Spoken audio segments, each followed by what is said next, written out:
हाम्रो बाको नीति भनेको कान्छो होला बरु त्यही किन अलिक किन हात नलाउनु नहीं नहीं ये अंकल को क्या हाम्रो कोही किन के कुरा मगाउनु पड्काइदियो नि यति हो त्यही त हाम्रो भाइको बिजन आफै निकाल्नु हाम्रो भाइको पालो निषिद्धै सिद्धि हजुरको पालो हजुरको दाढी पनि फुलिसक्यो नि अंकल कपाल फुलिसक्यो यो बरु कलर हालिदिउँ हजुरलाई जम्मा 500 रुपियाँ मात्रै पर्छ अचम्म कुरा धेर सुन घर छोड्नु त हामीले मिल्दैन नहीं 500 रुपियाँ मात्रै पर्छ कि अंकल रुपियाँ काट्ने मान्छेको छ यहाँ के कलर छ यार रातो कलर छ नि के मलाई चाहियो त्यस्तो व्यक्ति भेटाइदिनु मगाउनु मलाई किन व्यक्ति भेटाए कहाँ भेटाउने अंकल कहाँ जानुपर्छ भेटाउन पुण्यको दोकान यो रातो मेन्डी छैन तपाईँ नपठाउनु होला हदेलो रातो व्यक्ति यदि माग्छन् भनेपछि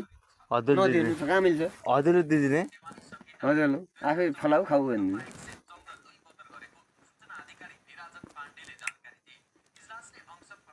इजलासले के भनिदियो अरे सुन्नु त अनलाइनबाट हो अनलाइन त चिलगाडी आउने छ अरे रेलगाडी ल्याइने अरे चिलगाडी भने अब ल अंकल हजुर भने बुढिया मान्छे पनि हुनुभयो नि त बुढिया त त्यति बुढियामा कति 43 को मात्रै होला 40 क्रस भइसक्नु भयो 43 त्यही त अब भन्नु न अनि भनेपछि हजुर र्याप गर्न सक्नुहुन्छ कि नै के र्याप मलाई थाहा भएन त जिन्दगी त मेरो त आनन्दमा थिए म अनि बालेन्सा हैन बालेन्सा कति वर्षको कुरा र्याप फ्याप बनाउने त मेरो कुरा म थाहै भएन बालेन्सा कति वर्षको भयो भने चाहिँ अहिले लगभग 40 वर्ष पुग्यो होला अहिले त 40 वर्ष मात्रै भयो 40 केटाकेटी हो 40 वर्ष पुग्यो क्या हजुर पनि केटाकेटी त हो नि तेरा नामले केटी त नहोला नै वो बाजे बजेको अगाडि केटाकेटी त हो नि म नजिक केटाकेटी त हो नि हजुर मन खोलेर बोल्नु तपाईँ त्यो टाक खोलिदिनु टाक खोल्ले टाक खोलिदिनु म हो भन्ने के एकदम टाक पनि खोलियो है त्यस्तो गर्नु भएन अंकल तर कुखुरा छन् हजुरकोमा कुरा छैन